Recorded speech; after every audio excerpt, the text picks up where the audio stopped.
how do I allow myself to be flawed and still be a leader in this space and not beat myself up? I think my challenge is that I want so much from life and so much from myself because I know God gave me a great vessel in his lifetime. I don't want to fail him or fail it or fail myself because of fear. So I've learned to have more compassion for myself because I can get very ambitious and be upset when I don't hit a goal or a target because of the lack of guidance from the male masculine perspective growing up. I've been the father and the son. My inner child is my son and I'm the father. So it's like I'm even beating it up or like, come on, you can do more. But no, you've done enough. It's okay. It seems like you want more and then you get there and you want more. You always feel like you need the next thing to feel better, to feel good. But why not just be like happy with what you have? When I was in prison in solitary, it was one of the most peaceful times of my life and I didn't have anything. I didn't own anything.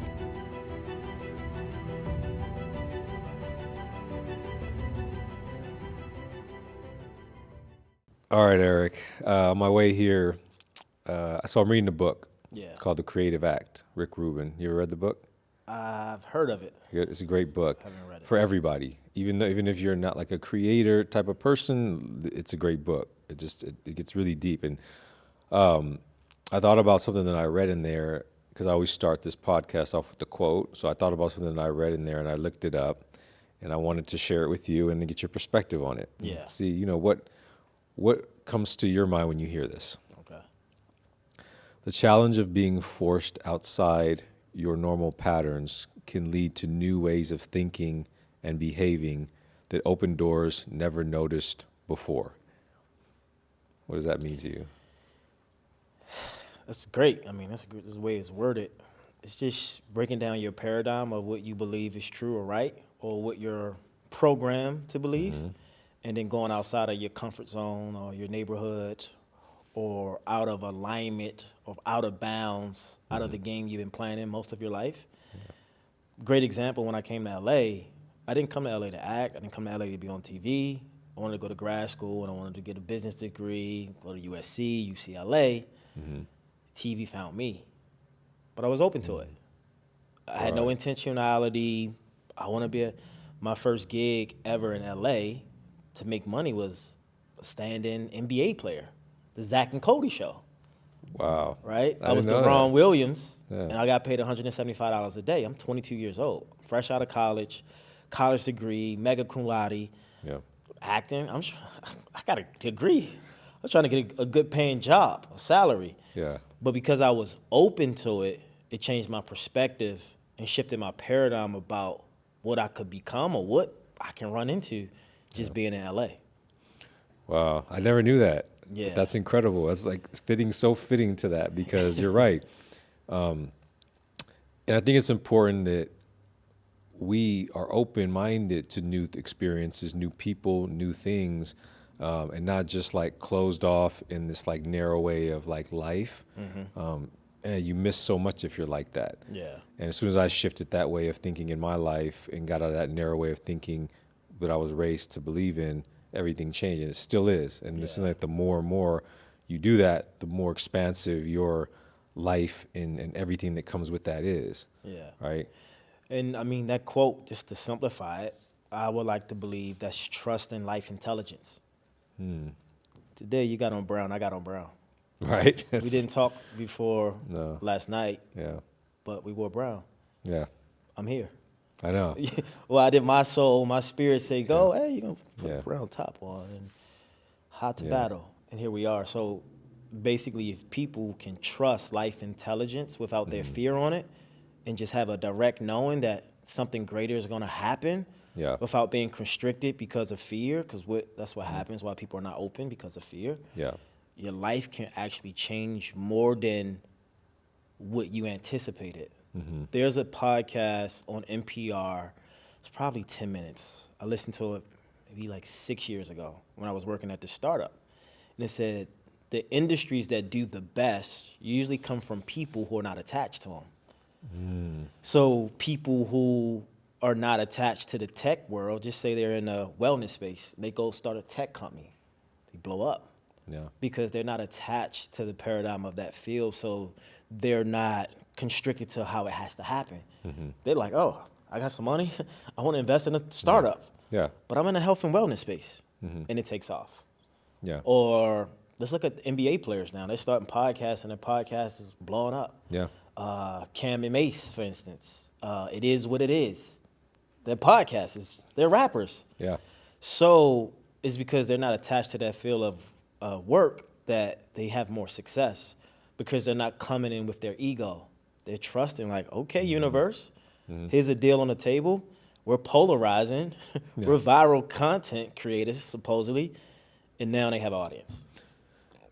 Absolutely. And it's like, I'm not like, I don't really like to do the conventional podcast thing. I'm trying to get out of that, where I'm like, hey, tell me about your life. Yeah. I feel like, because you have a podcast Right. and you have a presence on online, I feel like this time together is like just really getting to understand how you got to this point, way of thinking, this perspective, because you're not just born with that. Like the things you were just talking about is so deep, Yeah, right? And it's we deep. talk about it because that's what we've grown so much to get there. Yeah. Like, how did you get there? Like, how was that journey from who were you before, and how did you get to that where you're at today, as far as your way of looking at life and everything around us? Well, the elevated phrase or term of that, or esoteric, is I have certainty beyond logic. But the simplified word is curiosity. I've always been curious, bro. Like, I'm always been curious. So my curiosity leads me to things that I'm not aware of. Could get me in trouble. Yeah. I can hurt myself. But I'm curious. I went to Peru last summer. I climbed Machu Picchu. I'm from the hood. I'm from Baltimore. Yeah. I really, you know how people say, I'll meet you at the mountaintop. Yeah. I really went to the mountaintop. Wow. How was that? And experience? I'm afraid of heights. But I got called to go to the mountain because I was in a situation where I was heartbroken. So I was trying to find my new self, my new mountaintop. Yeah. I didn't know what was going to happen. I know I'm afraid of heights. The world don't know, but I know. And I literally climbed the mountain. It took me an hour and 20 minutes to get to the top. I'm from Baltimore. Yeah. I'm from Yeah. Charm City. Yeah. So for me, it's always been, why is this in my life? I met you early last year. You've been home maybe 3.5, 4 years. 17 years behind the wall, right? I'm like, man, how did I attract such a type of energy into my life? What is it in me that I can sit here with you and all the things you had to overcome? Yeah. You know, I have a buddy of mine, Adisa, and we do this series called Cage Greatness. Two sides of the same coin. We grew up in the same environment. He did 18 years. Yeah. I came to L.A., but now he's home. We're in each other's presence, just like you and I are. Yeah. So for me, it's just always been curious, and then I'm really spiritual. I pray a lot. Yeah. I meditate, breath work, spiritual fitness is the name of my podcast. So most of my life, I've been trying to get my spirit fit to a point where I'm in alignment of my soul's assignment, where I can connect with solid, authentic individuals like yourself and learn how to battle in life. Yeah. And then the universe opens up to me more. I get more downloads, synchronicities, topics, people, and then opportunities just come through that curiosity because I'm not trying to put so much control on it. I'm just open to the flow coming through my vessel, my consciousness, to take me to new heights so I can help the world. We can help the world have a better mindset and think different. Yeah. We don't have to do crime to live a good life. Yeah. So I've just been very curious. Yeah, and that was one of the things I was talking to somebody about a month ago, and he's a brilliant man, and he's all this. He went to like MIT, Harvard, and he taught there, all these things, and he said that was the one thing that he was very curious. And then obviously he took a different path. Academics was his thing. But one of the things that I find that he told me, and it's kind of like across the board of people that I've interviewed and met through life, that the most important thing that each person had done to get to where they're at is like invest in themselves. And so recently, since we last saw each other in person, we met, I recently am seeing like a spiritual coach. Yeah, like a conscious coach. There we go. And I was the type of person that's like, no, I don't need that. I'm this guy, I got it all figured out. And people sometimes think that. They look at men like us and they're like, oh, they got it together. Man, look at them. They're doing this or doing that. Like, so like, do you think like that you're still growing and evolving and developing, or is there like a time where you can reach where it's like you have it all figured out? And like, how do you, and what do you do to continue to develop if that's the case? Like, and better yourself, I would say. Well, I think investment is the greatest joy when you're consistent to the investment of yourself. And I always say, information changes situations. But what I've been working through now is that I don't have it all figured out. It appears to be that way. So I'm in a space of, I was talking to my girlfriend about this the other night. How can I have humility around what I don't know? And when I can have humility around what I don't know, I can actually grow even more. Because I had a space of just know-it-all energy. I don't know it all. Yeah. And when you don't know it all, you actually go further. Because again, go back to your quote, you're open. Yeah. You're not trying to look for traps to justify your knowing. If I don't know something, then I actually can grow. But if I act as if I know something, I'm not allowing the growth, information, wisdom, people, places, or things to come in because I'm blocking it because of unconscious. I'm even afraid or I don't want to grow as far as I think. So I want to have more humility around what I don't know so I can actually learn more and get information that I don't even know that I want or that I'm looking for. Yeah. So I think that's where I'm at. Like, how do I have humility around I don't know, but I want to grow? And that's always been the baseline of my foundation. I'm about growth. How can I be the best me alive? What does that look like? What does that feel like? How do I embody spiritual fitness in my vessel? How do I speak it? How do I live it? How does it look? And who do I need to be connected to for that to live out and for that to impact, to inspire and motivate and influence the masses? Yeah. I want to be the embodiment and not just the voice or the look of it. Yeah. And what does spiritual fitness mean? What is that, like, for those who don't know? So spiritual fitness means, to everyone listening, is that we all have a spirit that wants to be fit. And when you allow yourself to tap into that consciousness of yourself, you get more in depth to the soul that you are.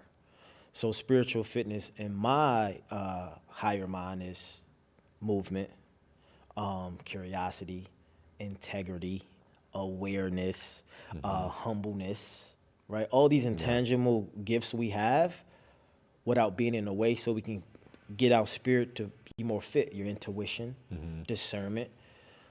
But the way it works from a formula base, say, for instance, your intention is to write a book, right? You want to write a book. Okay, the gym is just, or fitness or movement, say walking, fitness, gym, is just a vehicle. Right. But we start with an intention. I want to write a book, a bestseller. Okay, cool, that's my intention. Now with that intention, I'm going to go in the gym for 30, 35, however long you or walk. Right. I'm going to move my body. Movement is medicine. Yeah. That movement carries energy, which is through your consciousness of your spirit of you, right? So now, intention, write a book, bestseller. I want to move with this intention. And now as I move 30 to 45 minutes, whatever I choose, now as I'm consciously being intentional about that, things are coming to my spirit. Oh, who should be my publisher? How do I want to write it? Who do I want to be in it? What stories I'm going to tell? But you're not consciously thinking, it's just coming to you because the intention is the anchor. Boom. Then you do it over and over. The next thing you know, you're getting deeper revelations because you're more fit in your spirit. So there's no questions. There are just answers coming through because you're setting your vessel up to be fit to give you the answers you need for that purpose. Once you finish the workout, you do breath work. You breathe in the downloads you get or the uploads from the workout or the movement. You create mantras or affirmations around that intention, and then you pray. Right. And then you repeat that. I tell people, do it for 11 days and see what happens.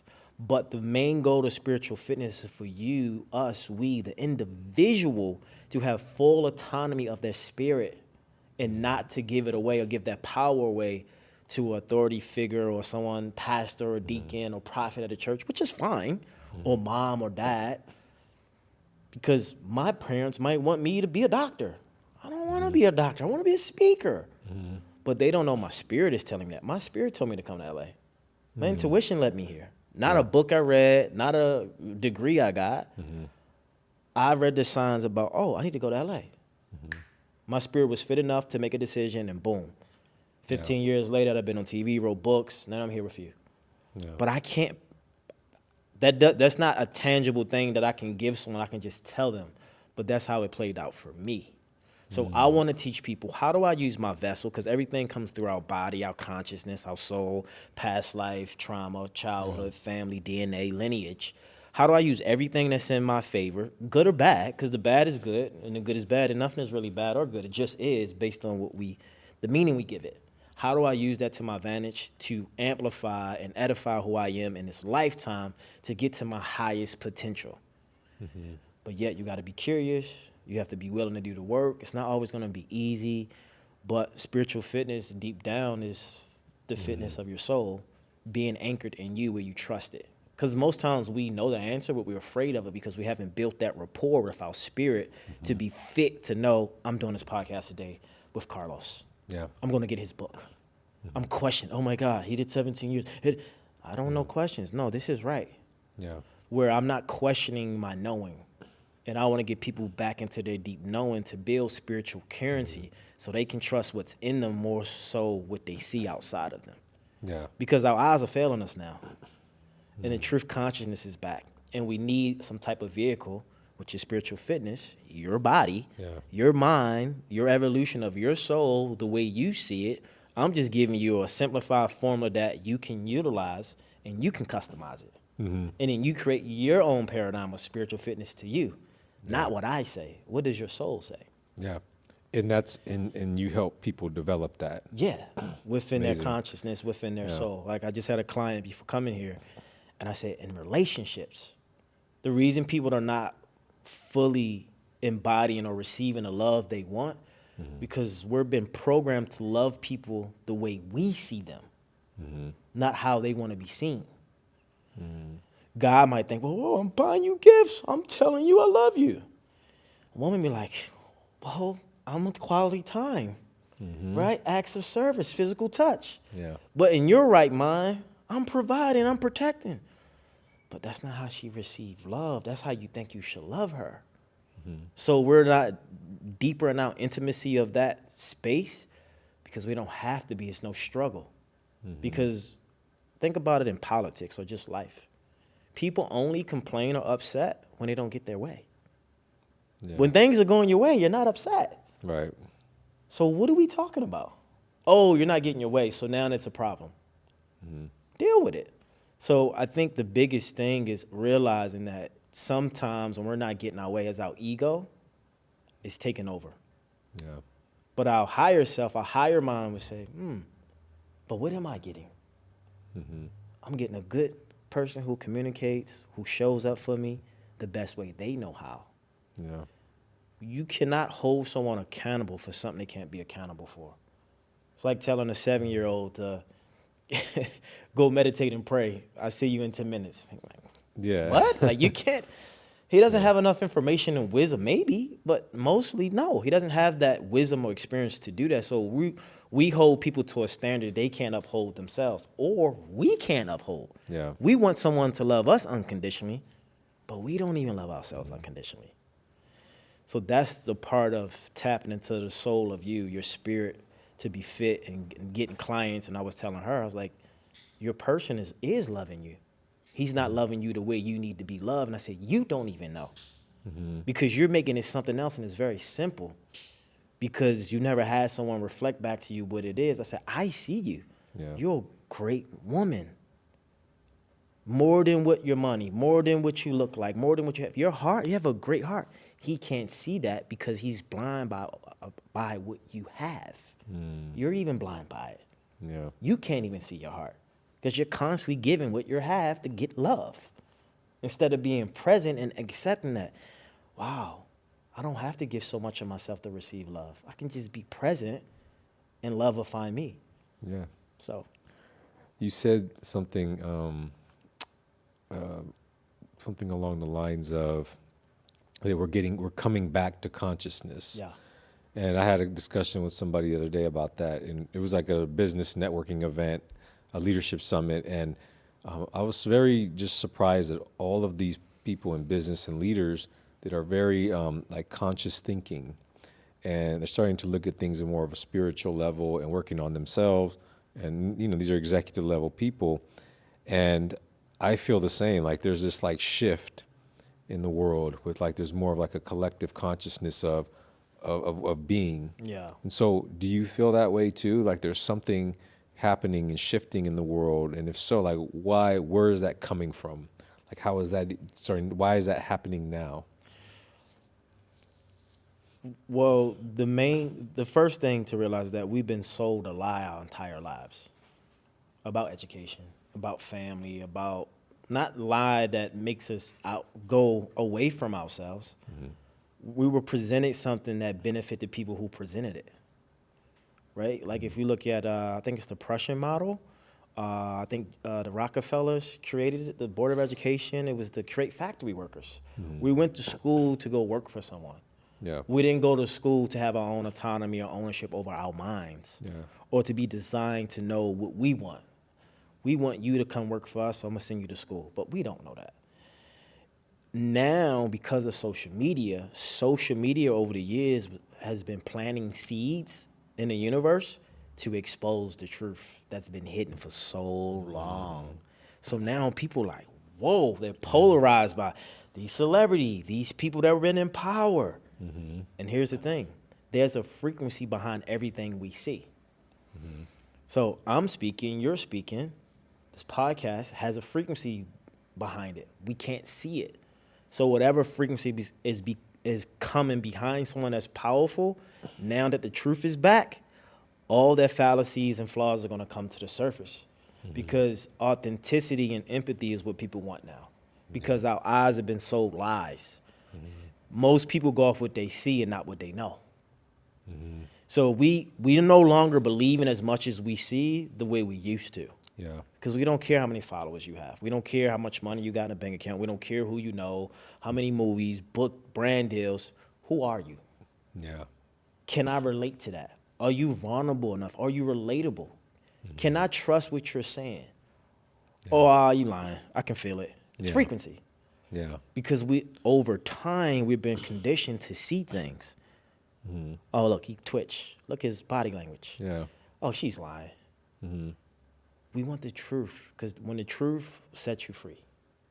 When you're not hiding anything, you bring people closer to you. Because you're like, oh, you're relatable. You got pain too.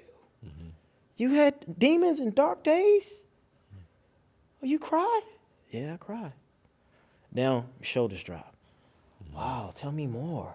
People want realness. Realism is back. Yeah. Even if it hurts me, just tell me the truth. Because you're going to set me free and you're going to set yourself free. Yeah. There's a pastor, Erwin, I think at Mosaic. He did a podcast with Lewis Howes, and he talks about to have a very high frequency, it goes through, you got to speak with authenticity and you got to have empathy. Those two together gives you a higher frequency. So he was doing a speech in, I think, Germany, and it had a translator. And he's speaking in English. The guy is translating in German. Yeah. He stopped his speech and said, what did you just say?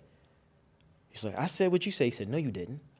So the guy who's speaking German, like, how did you know what I didn't say? He said, because I can feel it in your energy. You changed what I said because you didn't like what I said. Frequency. So if we look at the television shows, the movies, sports, everything is coming, a frequency is coming through it and is impacting us, influencing us, subconsciously programming us to believe that frequency that we can't see. That's why the truth is coming back, because we're like, what's happening? Wow. What's going on in the unseen? Yeah. That's what people want, because I don't want to be shocked anymore. I don't want surprises. So when you get into your truth and you get into that consciousness, the universe will bring you things that you might not like, but you're going to respect, because at least you don't have to be in fear of them. Because like, oh, I don't know if you saw the video with Barack Obama, and he was like, I went to Harvard, and Harvard got some pretty good people, and they got some pretty bad people. Yeah. And then you go to like the 7 leaders of the world. Yeah. You got some great people there, and you got some bad people there as well. Yeah. But because of perception, we like to think that these polished individuals are the hierarchy of them. They're everything. No. They're human. They have flaws. So if you can just kind of show your wounds and be real about it and relatable and do it with tact and diplomacy, people really want to come into your world and say, man, how can we just connect with your spirit, and how can we learn how to battle the way you do it? Yeah. Because I feel safe. I can trust you. Yeah. People buy from people they trust. Absolutely. So that's just what's happening. Yeah. And it goes right into my next question, which is, what is one of your biggest battles in life that you faced, and how have you been able to overcome it, or get through it? Maybe not overcome it. Maybe you're still kind of going through it, but how are you able to still be such a positive person in this world, and, you know, helping people and inspiring people and sharing your wisdom, even with some battles, you know, that you've dealt with or still facing? It's a great question. What does my spirit wants to say? Not my ego, right? Right, Because sometimes the ego wants to protect your Absolutely. truth, right? Yeah. So there's two things. The first thing that comes to mind, I've been on this journey of what is it to be a man? I just want to give a quick shout out to our sponsors, Tattoo Away. Tattoo Away is a new, innovative way to remove tattoos. I'm going through the process myself. It's incredibly fast, and it's painless, and it's just a more effective way of removing tattoos. So I just want to give a shout out to them. If you're interested in this new innovative process, their link is in my description. And if you would like to get connected with them directly, please reach out to me and I can help you with that. Now let's get back to the show. I never really had that clear blueprint. Like, I was raised by a different caliber of men. They were in the streets. They ran the neighborhoods, which was cool at that age. But then I got older, like, I don't want to be that archetype. So then working my way to be the man I wanted to look up to, and realize, like, oh, I'm flawed, right? How do I allow myself to be flawed and still be a leader in this space and not beat myself up? I think my challenge is that I want so much from life and so much from myself, because I know God gave me a great vessel in this lifetime. I don't want to fail him or fail it or fail myself because of fear. So I've learned to have more compassion for myself, Right. because I can get very ambitious and be upset when I don't hit a goal or a target. And I had a therapist tell me one day, she said, the way you talk to yourself, imagine if you were your nephew and he made a mistake. Would you talk to him like that? And I was like, I wouldn't. She said, so stop talking to yourself like that. And at that moment, I was like, I got to have more compassion for myself. I got to have more grace, because of the lack of guidance from the male, masculine perspective growing up, I've been the father and the son. My inner child is my son, and I'm the father. So it's like I'm even beating it up, or like, come on, you can do more. Yeah. But no, you've done enough. It's okay. And being okay with what I'm doing and not putting so much expectation, but appreciation. That you good. Yeah. Like, you know, the number one question, what would you tell your 18-year-old self or 20? You're going to be all right. Relax. Yeah. It's okay. But Why- when you're in a world with not a lot of spiritual support, I would say, Yeah. or people who don't really know your journey because they can't see it or they've never lived it, you become what you think because this is the path you're following. So I just would say to have more compassion and grace for myself on my journey, because I can get in my way egotistically sometimes, want more. But what if you're not supposed to have more? And what if you already have more and you just can't see it because you're not allowing yourself to enjoy it and experience it? Yeah. Because I was always on to the next thing instead of being in the moment of now. It seems like when you want more, and then you get there and you want more, and you get there and you want more. It's like never ending, really, and you're always chasing something. You always feel like you need the next thing to feel better, to feel good. But why not just be like happy with what you have, right? And if more comes, great. But be happy no matter what level you're at. you know. And I think when I was in prison in solitary, it was one of the most peaceful times of my life, and I didn't have anything. I didn't own anything, and I was so peaceful. And when I got out, I started to like make all this progress, and I'm like, I was like just now like grasping, like looking for that peace again, like that peace that I once felt when I didn't have anything.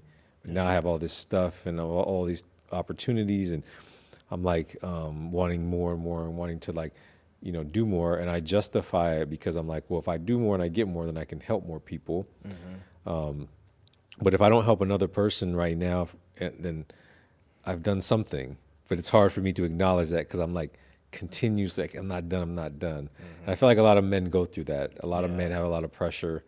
A lot of men are dealing with a lot of like they carry a lot, and there's a lot of expectations. And why do you think that is? And like, what can the average man that's feeling that, what can they do to help themselves?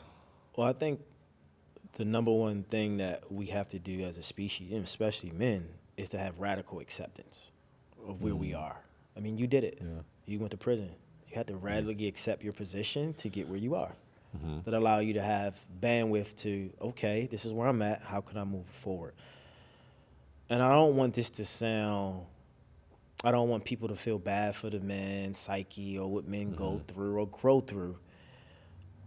But in my knowledge or my experience, I feel like unconsciously as men, we want to feel valued and we want to be needed.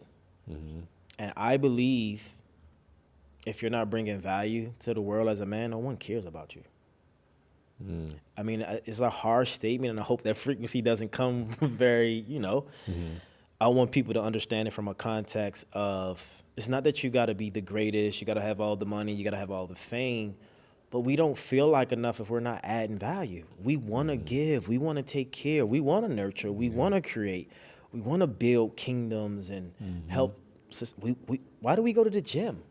Right. We want to be something. We want to feel more. We want to look good. We want to take care of our women and protect them. Yeah. So when you don't have a purpose or you feel like you don't have a sense of purpose because of social media and the way the media is set up, you compare yourself unconsciously to something you don't even know how that person achieved it. I mean, look at P. Diddy, for instance. Look at all the stuff he's achieved, but it means nothing now. Yeah. So our eyes are seeing things from a deceptor or deceivership. No knock to him, because I wish him well. He's still a human in his lifetime. But I don't know his journey. But if we're comparing ourselves because I want to be great, then what is greatness? So I think we got to have radical acceptance. Yeah. I also think we need to get with the men in our life, if we have any, father, friends, peers, uncles, and go deeper into like the DNA of your ancestors. Like, I realized my grandfather was in the Civil War. He left Farmville, Virginia at the age of 13. He was a firefighter for 26 years. When he was living, he had a drinking problem. He always gave me money, but he wanted his drink. But I don't know what it was like to live in his body at those times. But he's part of my ancestry line, so what parts of him do I have in me? He was driven, of course. He left home. I left home. Yeah. He built a business because he also was an owner in Baltimore at the time, and he was a firefighter. So he was driven to be something. Yeah. I have that capability to be something and build a brand, but I think we got to tap into the consciousness of where we come from and what's really happening in that lineage. Yeah. And most times we can get trapped by our ancestors because they were programmed. And sometimes people we love speak to us as they're protecting us, but they're projecting fear on us. Don't go over there. You sure you want to go to LA? I came to LA with $1,000. I knew one person. Yeah. You think that's smart? No, but I got faith. You can't buy faith. You got to have that. And that's what got me far. So I just think we, as men, have radical acceptance, good, bad, or indifferent where you are, and love yourself unconditionally. See, I didn't love myself unconditionally. I only love based on what I could provide, what I can do, or what you could see. Yeah. When I was in Peru, I couldn't work out for 2 weeks. So I was losing my muscle. I couldn't eat no animal protein, no fish. It was plant-based. So I had to take, plant medicine. Yeah. So I had to love myself in those spaces.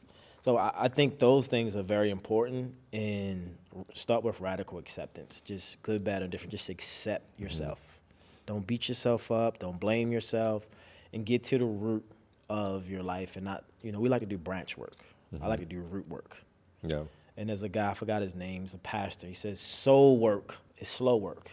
And that soul work is intense at times. Yeah. But over time, you battle and you get through things, and you can speak about them later.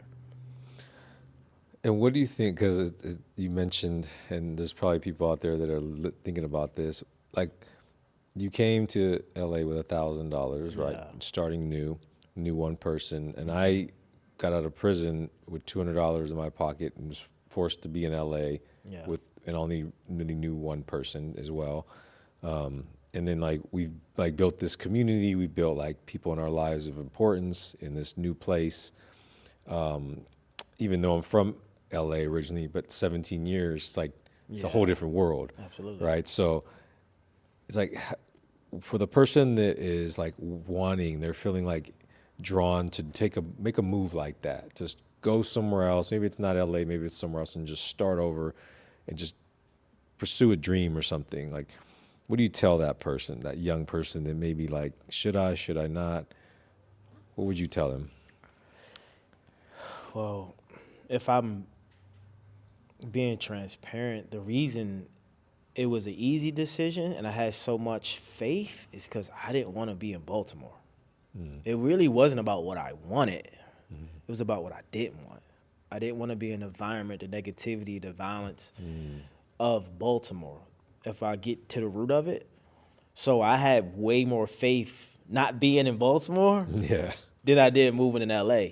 But here's the thing, and this is where language matters, word choice, and our perception and the meaning we give it. When I came to LA at 22 years old with $1,000, remember, I just graduated from college. So coming to LA was a decision, not a risk. It didn't feel like I was taking a chance. It was a decision. So the frequency of decision versus risk is two different things. It felt like I'm just going to grad school. So I'll go away for a few years. So it wasn't like, oh my God, I'm going to LA with 1,000. I'm like, no, I'm making a decision. Yeah. You see the difference in my frequency and my difference. voice? Because my perception was, I'm making this decision, and oh man, I gotta take this risk. It's different. So different. So I had faith in my decision because it wasn't a risk. Now, if it was a risk, I probably would have went back home. If it was a risk in my mind. But I had so much faith in my decision that I took chances, and it made me advance. But I didn't know I was taking a chance, because my first year I was so bothered and triggered by people asking me when I'm coming home. Are you coming back home? I'm like, why they keep asking me this? It didn't connect in my mind. I'm like, no, I'm not coming back. But in their mind, you're 3,000 miles away. You only have $1,000. You sure you want to be out there? You don't know anyone. I don't want to be there. Yeah. So my faith That's was so anchored true. in what I didn't want. That's And so I was powerful. willing to do the opposite to get what I wanted. And it wasn't that. So that pushed me beyond my limits of what I didn't know. I didn't know what rent was like out here. I'm fresh in the world. Yeah. I've never had a job post-grad. I don't know what paying rent is. I don't know what credit is. I don't know any of that. I'm 22. I'm still naive and innocent. But, oh, baby, I'm driven. I'm willing. I'm going to figure it out. And that's what I did. Yeah. Just reframing that, looking at it from a whole different way, it makes a big difference. Yeah. So that's great, because it kind of connects to same thing. I knew I didn't want to be where I was, so I didn't care where I went. I'd figure it out. Same thing with you. You're in this environment, you didn't want to be there, and you were going to figure it out. Yeah. So a young person, maybe growing up in a neighborhood, and they know it's kind of set up for failure there. There's gangs, there's drugs, there's all this stuff. Sometimes it's what can you do to get out of that situation? Because you know you don't want to be there. Maybe you go live with an uncle. Maybe you find a mentor. Maybe you go away to do something to put yourself in somewhere else and rebuild. Yeah. But how you frame it is so important. Yeah. Yeah, because you have to believe if you want it to happen. Yeah. Right? If you go in and like, man, I'm gonna fail and this is not gonna be good, then that's what's gonna happen. Yeah. But if you're like, okay, it's gonna be hard, but I'm gonna figure it out, and I'm not gonna give up, then that's gonna get you through it. Yeah. So it's a power. Like you said, the words are powerful, and the way we We look change at the things. way we look at things, Yeah. and things we look at change. And that's why perspective is so important, to have mentors, leaders, people who support you, people who where you want to go, to give you their perspective and understand and have your own perspective. And I think it's great because now you're making me think. I think I'm back in that originality I was 14 years ago. Like, no, it's something I know I got to do, and I'm doing it. I'm not worrying about Yeah. the things that's going to be in the way because Yeah. of the certainty beyond logic is where I'm at. Like, no, I'm doing this. Yeah. How? Huh? I don't even think about how.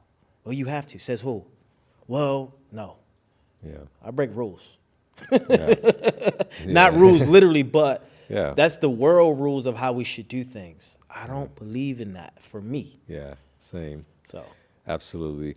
And you mentioned leadership, and two of the things that I focus on with how to battle my life's purpose is like personal power and leadership. So helping people like the youth that I'm working with, the men and women incarcerated, the men coming home from incarceration, the struggling people, develop personal power, because personal power, with that comes, you start to discover things within yourself.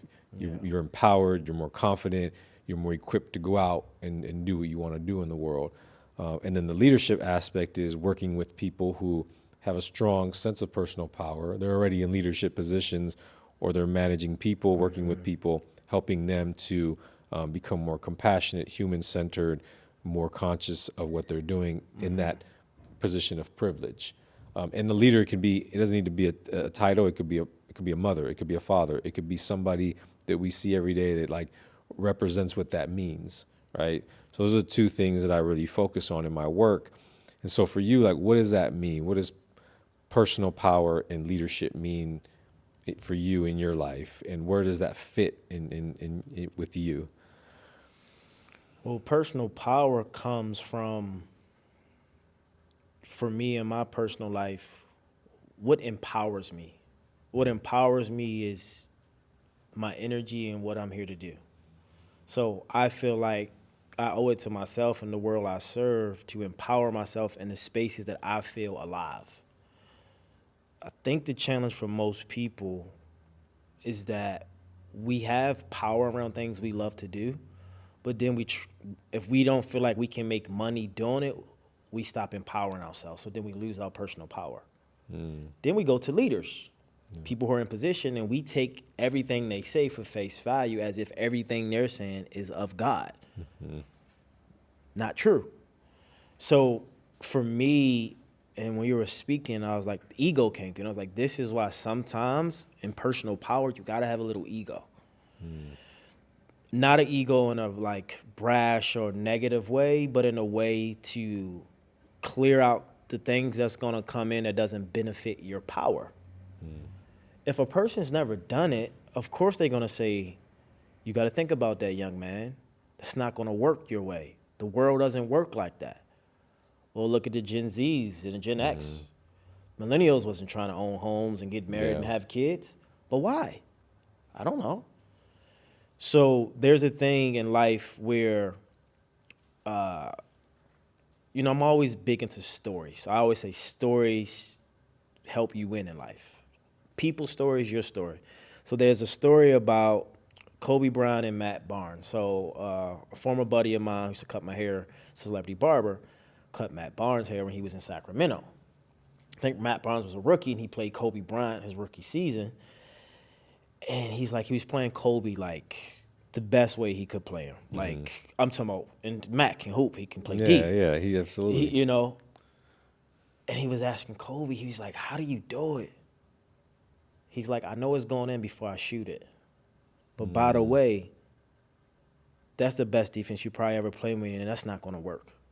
Because of that ego, that personal power within himself, Kobe Bryant, he made Matt Barnes not submit, but believe, because of a little of his ego, I know it's going in before I shoot it. Because in Kobe's mind, He has the personal power to develop that power, his skill set, because he loves the game of basketball. And he turned it into a career. So we don't have enough models out there in the world to show us how to build a career out of it if it's not already set up. Right? Imagine LeBron James, Floyd Mayweather, actors. Imagine if they didn't have the sport of boxing, basketball, acting. What would they do? But that's their gift. Yeah. They would have to go be like James Naismith, who created basketball. You have to invent something. Yeah.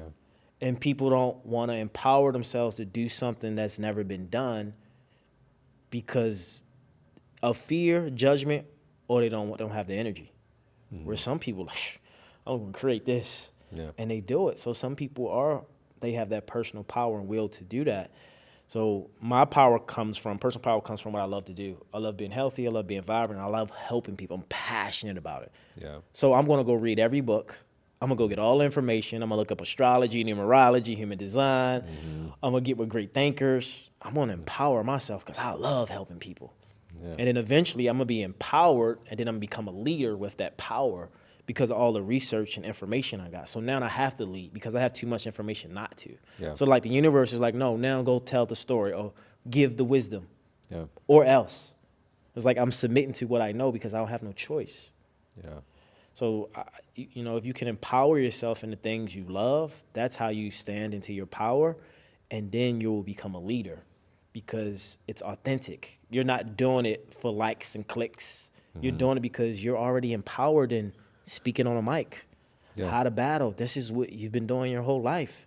So now how do I become a leader in this space? Oh, I'm going to create a platform, and I'm going to go teach the youth. I'm going to give back.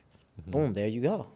No one told you that. You told yourself that because you was empowered in your power. Now you're a leader. And here we are. Yeah.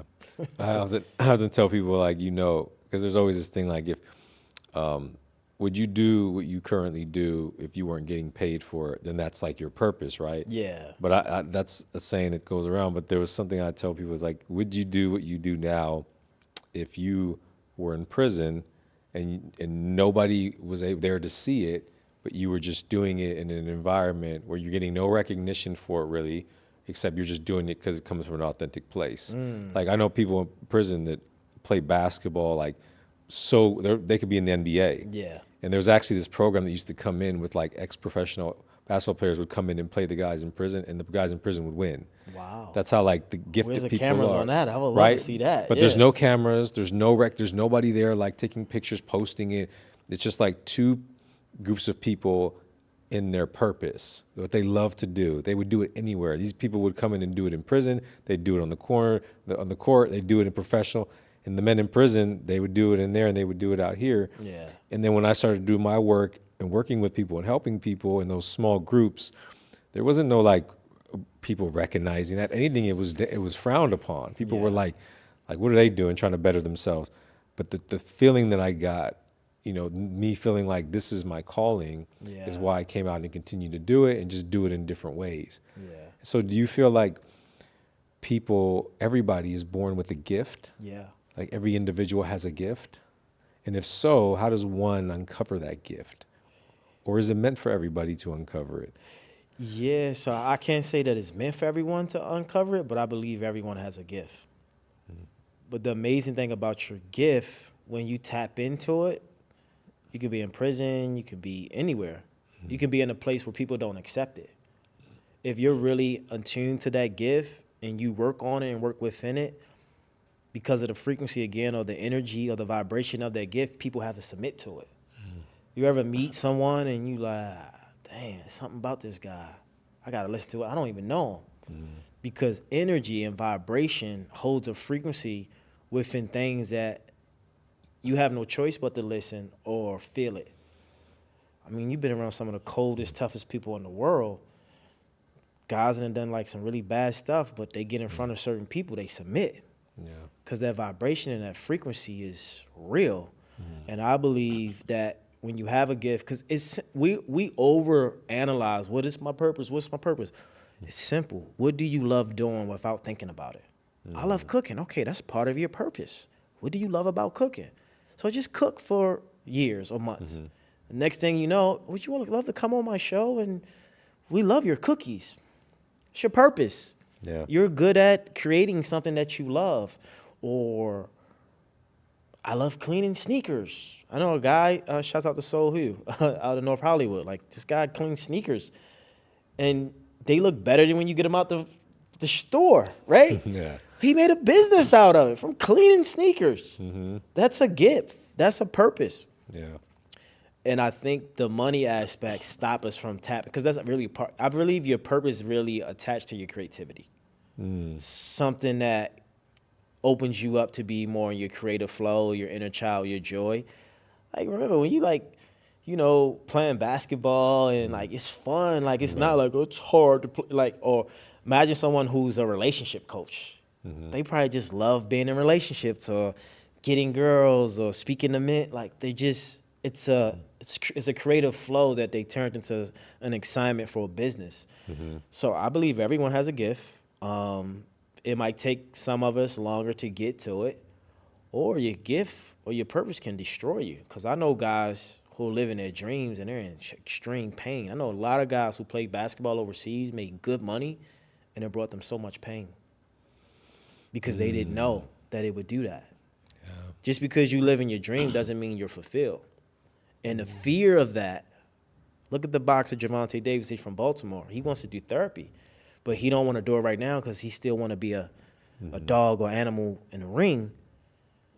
He said he's tired. He's been boxing his whole life. Yeah. He just want to be a person. So now what happens once the career is over with? Look at LeBron. He's still hooping, bro. Give it up. Yeah. Identity crisis. No one talks about that. Now you're out of your gift. Now you got to go and be like the 17-year-old who don't have his gift or found it and figure out life like he did. Yeah. In a different way. Doesn't mean it's easier because he has money. It's probably even more hard because now you're not getting your way. So everyone has a plight in life that we can't see. Yeah. So we like to compare. We don't really know what people are dealing with internally. Like I said, I know guys who live in their dreams and it brought them so much pain. It's stressful sometimes. So people, be aware and be cautious of what you think you want. Right. And make sure it's attached to your purpose or your gift. You're absolutely right. I was thinking about that last night, just before bed. I told myself, it came to mind, actually. It just came to me, like, be careful what you ask for.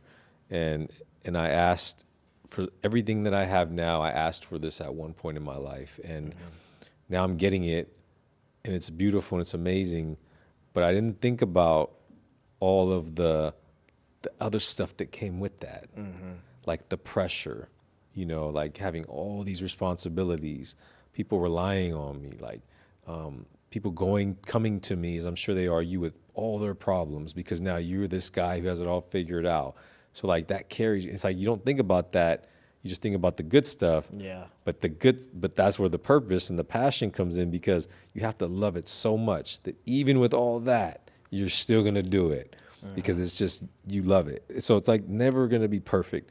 So be willing to accept the challenges too, because like as you said, it's like professional athlete with all the stuff they have to deal with. Yeah, they have the money, the fame, but we don't know what they go through behind closed doors. We don't know the family stuff they go through. So it's being cognizant, like, be careful what you ask for. So and sometimes we're so polarized in the wins of the life we want, but we're not really engulfed in the contrast or the problems that come with that. And I forgot the person who was interviewing the Boston Celtics coach, and he was talking about Jason Tatum.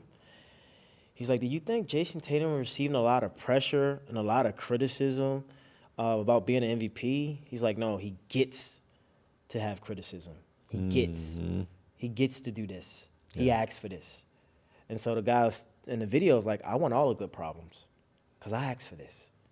So I want everything that comes with what I want. I don't just want the good stuff, because then that's not real. And honestly, sometimes the stuff that challenge you are probably the best thing that ever happened in your life. Imagine people who have so much talent that they make so much money that they really never really put effort in, and they make it and they blow it. And like, why would he blow his money? He never really worked for it. He just was gifted. and then you go that same person and put them in a profession when they got to work for their money, Yeah. it's a different value system. You value it different because you had to actually work for it, so you circulate it different. Yeah. And this is why we can't compare what we see because, like you said, we don't know what people are enduring internally. But yeah, it's important to own your gifts, stay tapped into what you think you want versus what the world is telling you to have. Be curious and live in the moment. Don't be like me trying to jump to the future and you want the next win because you got to enjoy this win. Yeah. Well, as we close out, I want to ask you. I'm not going to ask you what your 10-year projection because you're very. I know you're very like present, like me. So, what are you currently working on, and how can people find you, connect with you, work with you, get your book, all that, like social media? Just before we close out, I'd love to give you that opportunity to do that. Thank you. Yeah, so right now I'm finishing up my book, Spiritual Fitness. I'm in the final phase of just like reading everything and going over, then send it off to the final edit of the official editor. So that should be coming out this summer. And really right now in this moment is embodying and demonstrating what spiritual fitness looks like through my soul and my vessel, and constantly creating content around that, talking about it on podcasts, actually constantly growing through it because I'm still like fairly new, like 18 months. Yeah.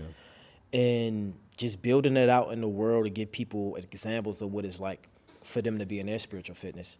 And then to work with me, you know, you can DM me on Instagram at Eric Bigger. I have a podcast, Spiritual Fitness Podcast. Go download that, subscribe, share, like. Offer one-on-one coaching. It's more like 3 to 6 months coaching. It's more like mindset, emotional intelligence, improving your spiritual self. And then I have more, you know, movement, spiritual fitness, movement where you can do that as well. You can DM me or email me at itsmiracleseason@gmail.com. Yeah. But just, I want, because I'm at a space in my life where I want people that's in alignment of where I'm going and that we can work together. Because sometimes when we hire coaches or we look at people, we look that they're benefiting us. No, we're benefiting them as well. Yeah. Like if you're coaching me, you're helping me, but I'm helping you.